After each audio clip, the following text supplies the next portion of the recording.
Photo que j'ai faite quand j'étais au baccalauréat. Au début, quand on commence à travailler, on ne sait pas ce qu'on cherche. Et je photographiais toutes sortes de choses de façon très, très intuitive. Et à un moment donné, j'ai fait cette photo dans une carrière de sable d'un ruisseau artificiel, donc un ruisseau très, très droit, très net, une tranchée dans le paysage, un peu comme une sorte de grande blessure dans le paysage, avec un arbre mort à côté. Et je la regardais, et ça me disait quelque chose. Et c'est à partir de là que un peu ce que j'avais eu comme expérience en grandissant en banlieue est revenu. Et j'ai réalisé que j'avais vu un paysage qui se transformait constamment, qui était un paysage un peu laissé pour compte, un paysage qu'on néglige, qu'on habite de manière un peu agressive, en prenant toute la place. Et que ce que j'avais à dire, ça venait de là. Donc, c'est parti de cette image-là. Donc beaucoup de nostalgie, en fait. Une sorte de Ouais. nostalgie, mais qui est là pour dire quelque chose, pour critiquer, donc qui va vers quelque chose.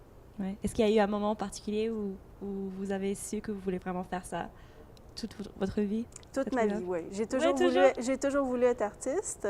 Et c'était le dessin qui m'intéressait. Je pense que c'est assez naturel chez les enfants. On commence d'abord par dessiner. Mhm.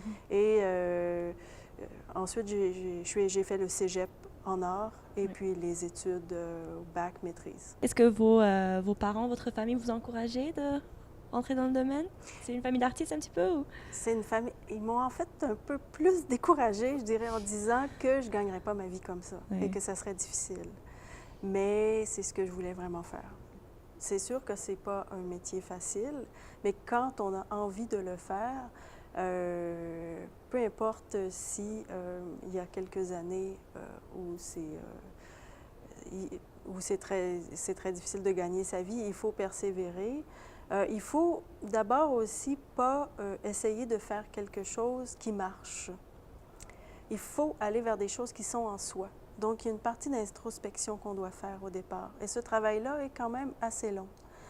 Mais pour trouver une voie juste, donc sa voie, et trouver quelque chose qui est personnel, je pense qu'il faut se sonder et rester aussi à l'écoute. Donc, à l'écoute de soi, mais aussi à l'écoute du monde qu'on cherche à transcrire, à transmettre aux autres.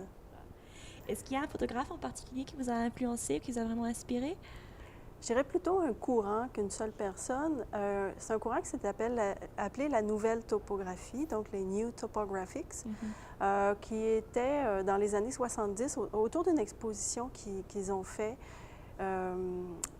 C'est des photographes qui ont décidé d'aller photographier le paysage altéré. Donc, pas le beau paysage.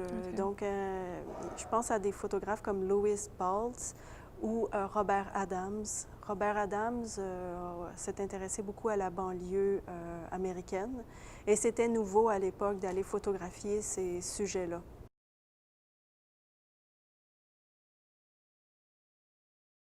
Qui est Isabelle Ayer? Je suis une personne, j'ai une personnalité assez réservée et je suis une personne très contemplative aussi, donc j'observe beaucoup les choses. Je suis une personne qui s'émerveille assez facilement. Très jeune, c'était mon émerveillement est principalement venu de la nature. Et suite à cet émerveillement-là, il y a eu une sorte de révolte qui est venue parce que je constatais qu'on habitait mal le paysage. Donc, je suis une personne qui est à la fois euh, émerveillée et un peu enragée presque, en fait. Et je dirais que je suis une personne qui est attirée par la beauté, qui est touchée par la beauté, presque par une sorte de sublime, mais qui réalise qu'on vit dans un monde très désenchanté. Donc, je suis quelqu'un qui passe entre ces deux états-là. Et je pense que dans mes œuvres, ça se sent beaucoup. C'est un peu dans toutes mes photos, ça, c'est qu'elles sont à la fois séduisantes et repoussantes. Ça nous place dans une espèce de tension par rapport au paysage où à la fois on est séduit et on se dit, mais qu'est-ce qui se passe? Il y a quelque chose. Donc, on reste dans cet entre-deux-là et ça nous met face à notre propre ambivalence face au monde. parce que on aime le beau paysage. Quand on va en vacances, on va être sur la belle plage, dans un bel endroit enchanteur, mais on l'habite d'une autre façon. Donc, on a un rapport très, très ambivalent et très contrasté au paysage.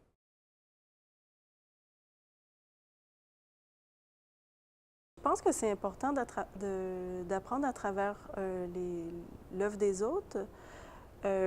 Par contre, il faut faire attention pour pas aller vers des choses qui sont déjà des bons coups et dire, ben moi, je vais faire quelque chose qui va être dans cette veine-là un peu.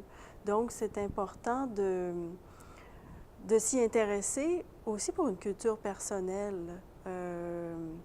Et parce que ça nous nourrit, mais il faut que ça nous nourrisse pour qu'ensuite on développe quelque chose qui est bien à nous. En fait, moi, j'ai fait un baccalauréat en arts plastiques et ensuite une maîtrise en arts plastiques. Donc, j'ai eu une formation générale. J'ai fait de la sculpture, de la peinture. Et assez rapidement, c'est surtout les nouvelles technologies qui m'ont intéressée. Donc, je suis allée du côté de la photographie, de l'image numérique et de la vidéo.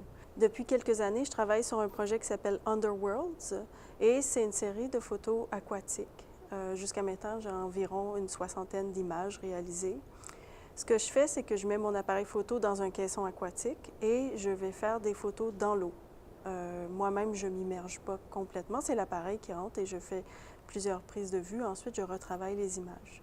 Je fais surtout dans des cours d'eau pollués ou altérés.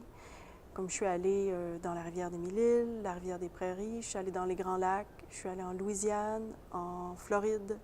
Je suis allée dans la baie de New York aussi, où j'ai fait des photos d'un cimetière de bateaux. Et ça donne des images où on voit pas seulement sous la surface, on voit sur la surface aussi, au-dessus de la surface. Donc, on voit un peu à quoi ressemble le dessous et un peu les paysages qui sont souvent des paysages industriels au-dessus. Cette idée-là est venue d'un constat que souvent on regarde à partir de notre point de vue à nous. Là, ce que je cherche à obtenir, c'est le point de vue du paysage lui-même, donc du milieu documenté. Donc, je me mets dans sa position en quelque sorte pour montrer un peu l'état de ce paysage-là.